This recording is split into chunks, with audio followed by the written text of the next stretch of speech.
Hello दोस्तों, आज हम बात करेंगे कक्षा 10 हिंदी विषय में खंडकाव्य मेवाड़ मुकुट।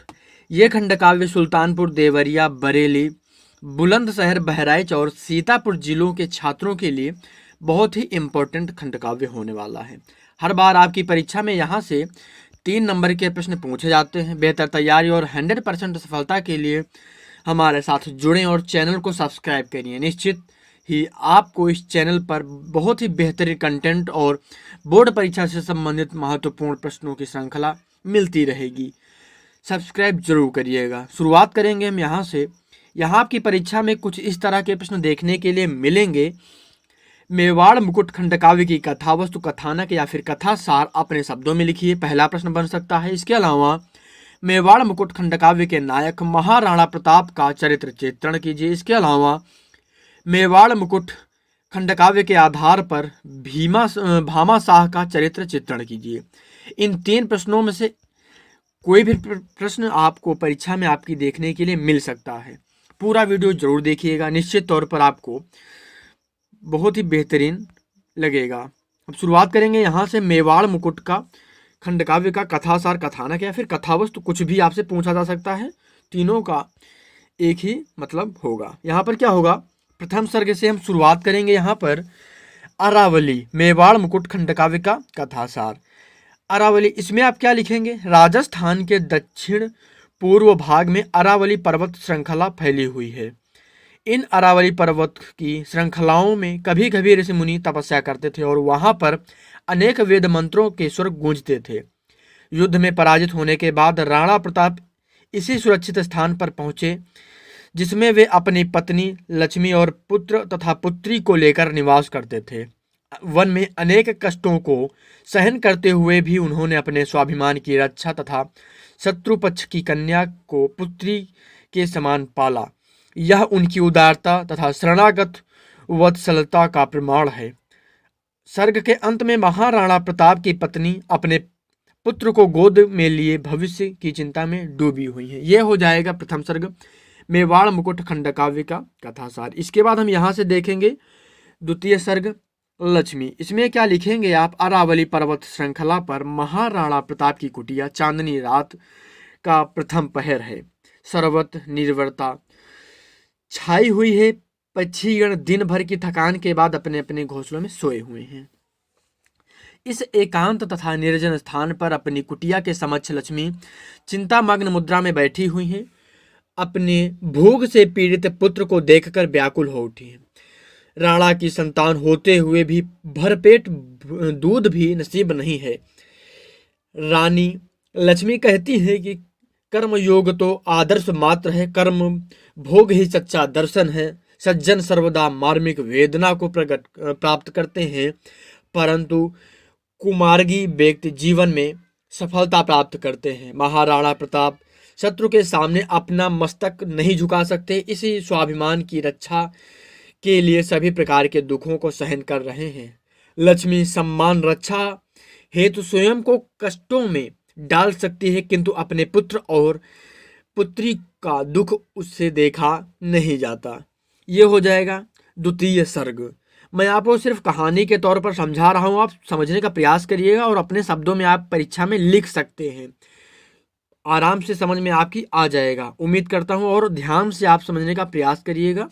यहाँ से हम शुरुआत करेंगे तृतीय सर्ग, महाराणा प्रताप। इसमें आप क्या लिखेंगे? महाराणा प्रताप कुछ समय तक अपनी कुटिया के समक्ष खड़े हुए कुछ विचार करते रहते हैं। फिर वृक्षों की घनी छाया में आंखें बंद किए हुए रानी लक्ष्मी के कष्टों के विषय में सोचते हैं। वे कहते हैं कि कर्तव्य का पालन करने से ही यश की प्राप्ति होती है। मेवाड़ को मुक्त कराना ही उनका परम कर्तव्य है।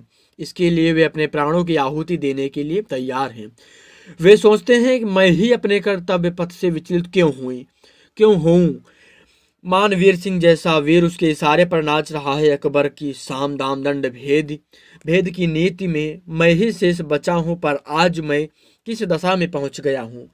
हे अकबर, आज राणा को तूने सारे राजपूतों से अलग करके भटका दिया है। मेरा बंधु शक्ति सिंह भी विद्रोही अकबर से जाकर मिल गया है, किंतु आज भी उसकी आत्मा उसे धिक्कारेगी, तो अवश्य ही वह लौट कर वापस आएगा। यहाँ से प्रारंभ हो जाएगा चतुर्थ सर्ग, दौलत।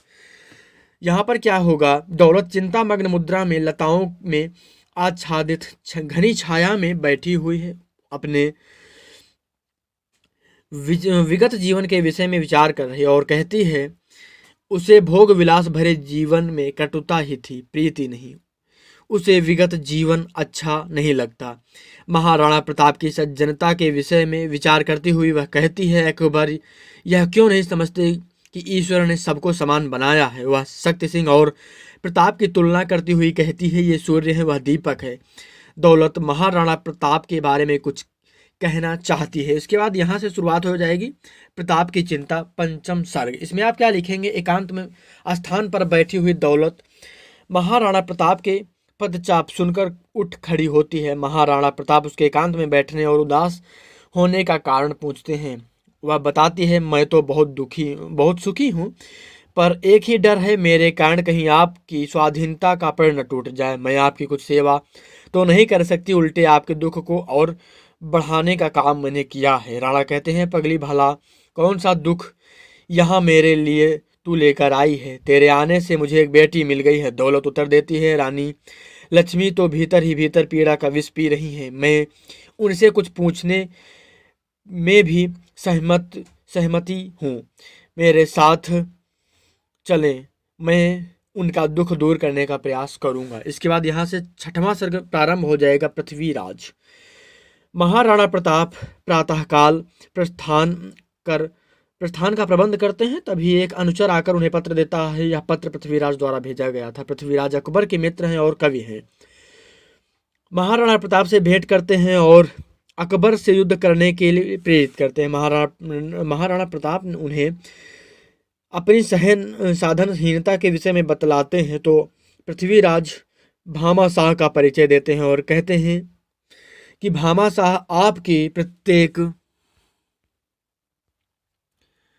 सहायता करने के लिए तैयार हैं। पृथ्वीराज उन्हें बुलाने के लिए महाराणा प्रताप की आज्ञा भी लेते हैं। इसके बाद यहाँ से प्रारंभ हो जाएगा सप्तम सर्ग, भामा शाह। यहाँ पर क्या होगा, महाराणा प्रताप भविष्य के जीवन के विषय में चिंतन करते हैं, तभी हिरणों का एक समूह उनके सामने से होकर गुजरता है।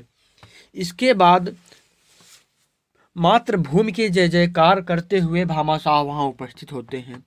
भामा शाह अपने पूर्वजों की संचित संपत्ति महाराणा प्रताप को सौंपने की इच्छा करते हैं, किंतु महाराणा प्रताप उसे पराया धन मानकर अस्वीकार कर देते हैं।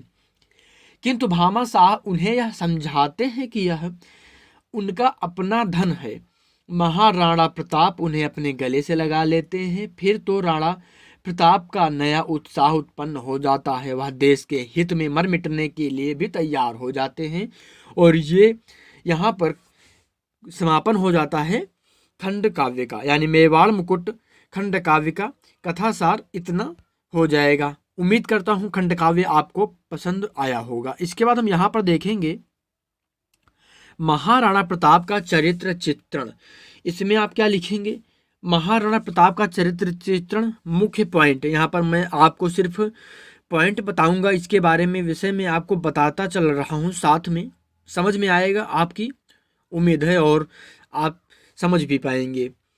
और समझने के बाद अपने शब्दों में वहाँ जब आप परीक्षा में बैठेंगे तो लिखेंगे। क्या हो जाएगा यहाँ पर, मातृभूमि के रक्षक, और इसके बाद अद्वितीय वीर, कर्तव्यनिष्ठ और पराक्रमी, ये 4 मुख्य पॉइंट हैं।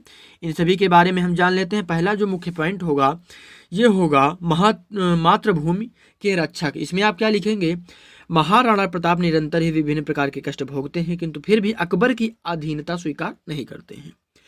वह तो अपने भाई शक्ति सिंह को भी उसके दास्तापूर्ण जीवन के लिए धिक्कारते हैं। भयानक कष्ट सहकर भी वह अकबर की गुलामी करना स्वीकार नहीं करते। मेवाड़ को स्वतंत्र कराना ही उनके जीवन का एकमात्र लक्ष्य था। उसके बाद क्या होगा, अद्वितीय वीर। महाराणा प्रताप एक अपरिमित शक्ति संपन्न वीर योद्धा हैं। अपनी मातृभूमि की रक्षा के लिए बड़ी वीरतापूर्वक सम्राट अकबर से युद्ध करते हैं तथा अकबर की सेना को पराजित करने का प्रयास करते हैं। उनकी सेना के दांत खट्टे हो जाते हैं। वे वीरों को जन्म देने वाली मेवाड़ भूमि के रत्न हैं। हल्दी घाटी के युद्ध में उनकी वीरता की रक्त कथा आज भी लिखी हुई है। इसके बाद यहाँ पर क्या होगा, कर्तव्यनिष्ठ। इसमें आप क्या लिखेंगे, महाराणा प्रताप जी कर्तव्यनिष्ठ एवं अद्वितीय योद्धा हैं। कठिन से कठिन परिस्थितियों में भी वे अपने कर्तव्य से विचलित नहीं होते हैं। वे महलों का धन वैभव छोड़कर वन में भटकते हैं, किंतु अपना कर्तव्य नहीं भूलते। इसके बाद यहाँ पर क्या होगा, पराक्रमी। महाराणा प्रताप के व्यक्तित्व की ओजस्वीता दर्शनीय है। वे युद्ध स्थल में शत्रुओं को धराशायी करने में पूर्णतः सक्षम हैं। उनके पराक्रम और वीरता का लोहा स्वयं अकबर भी मानता है। वह सदैव ही अविजित ही रहे। उन्होंने अपनी मेवाड़ भूमि को स्वतंत्र कराने का संकल्प लिया था। भामाशाह का चरित्र चित्रण, पहला जो मुख्य पॉइंट होगा ये होगा दानवीर। भामाशाह महान दानवीर है। वह देश की रक्षा के लिए कई पीढ़ियों की संचित अपार धन संपत्ति को राणा प्रताप जी के चरणों में अर्पित कर देते हैं।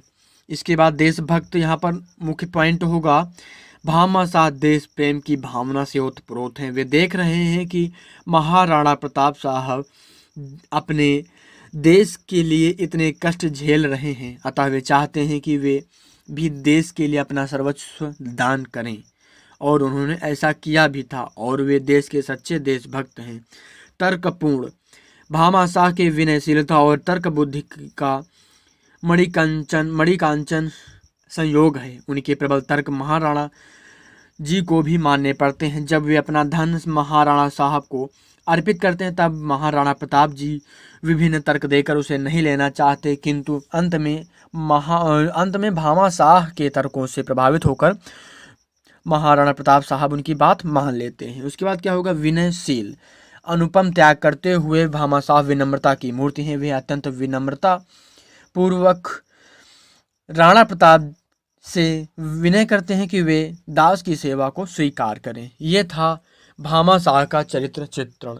उम्मीद करता हूँ ये चरित्र चित्रण आपको समझ में आया होगा। ये वीडियो कैसा लगा आपको कमेंट जरूर करिएगा। वीडियो को शेयर करना चाहे तो शेयर भी कर सकते हैं, और लाइक जरूर करिएगा। मिलते हैं अगले वीडियो में। चैनल को सब्सक्राइब करना मत भूलिएगा। वीडियो को पूरा देखने के लिए आपका बहुत बहुत धन्यवाद।